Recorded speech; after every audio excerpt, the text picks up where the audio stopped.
Hello, America, Mexico, and remote parts of Canada. This is Ron Burgundy reporting for ESPN, or ESPN, as it's known in the biz. My guest today is none other than future Hall of Fame quarterback Peyton Manning. Peyton, can you hear me? I sure can, Ron, and it's an honor to be talking to you. Peyton, can you hear me? Yes, Ron, I can, very clearly. Can you hear me, Ron? Yes, loud and clear. Can you hear me? What do you think? I think yes, you can hear me. I just want to make sure it's you, Peyton. I remember once before the 1978 Holiday Bowl, I thought I was interviewing the great Phil McConkey, and instead I was talking to the backup kicker. I felt like a fool. And the boys at the station had quite a laugh at my expense, so I'm just making sure. I actually remember that game, Ron. I think Navy squeaked one out at the old Murph. I was 2 years old. Hell of a game, hell of a battle.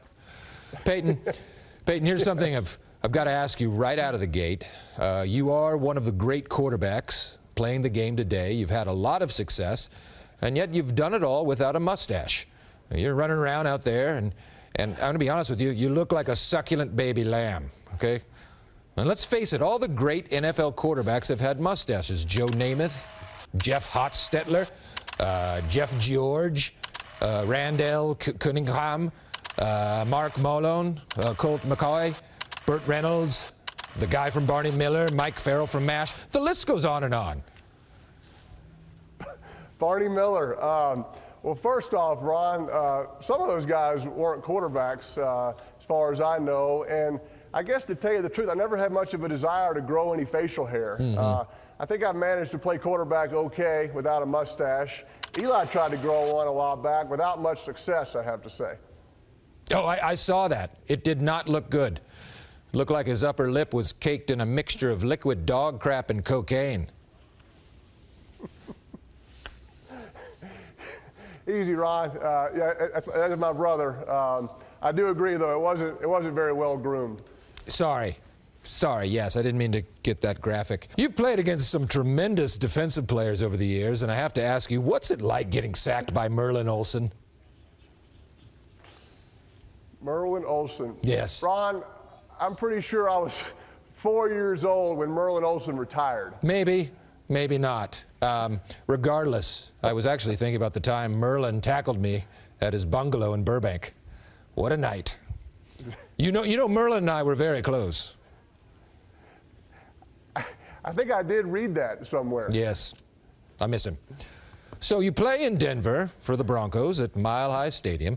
Correct. Tell me about your relationship with Thunder. Our mascot, yes. Thunder. Yes. You talking about the horse that runs up and down the field every time the Broncos score? Oh, yes. I've had my eye on that wonderful beast for decades.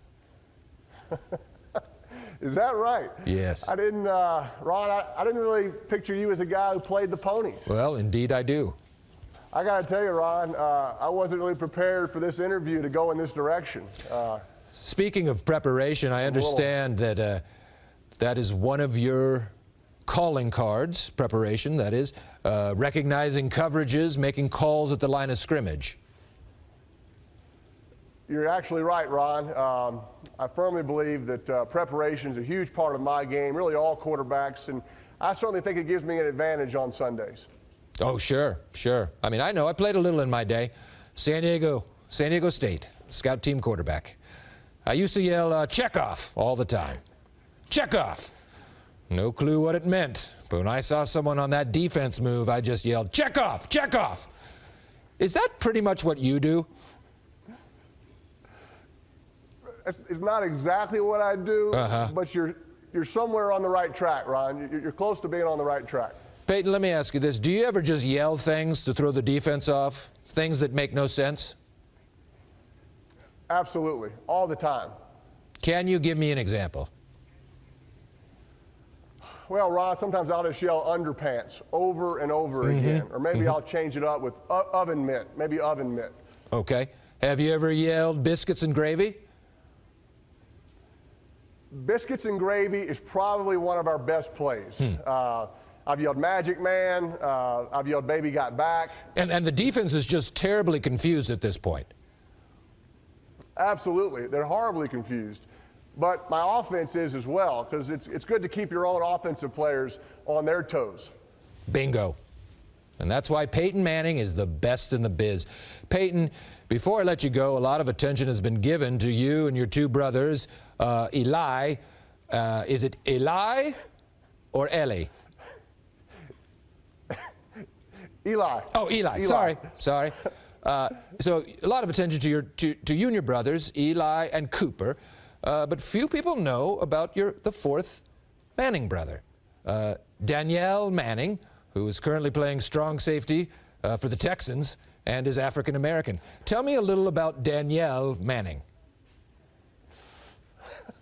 Well, Ron, I hate to break it to you. Yeah. There is not a fourth Manning brother named Danielle Manning. He is a heck of a football player. I've played against him a lot, but we are not related. Okay, well, good to know, and someone here at ESPN in the research department is going to be fired. So there isn't any truth to the rumor of a Manning sister, Gloria Manning, who weighed 285 pounds as a freshman in high school and ran a 4.340 and was frankly a better football player than all of you? Ron, how did you find out about my sister Gloria? It's what I do.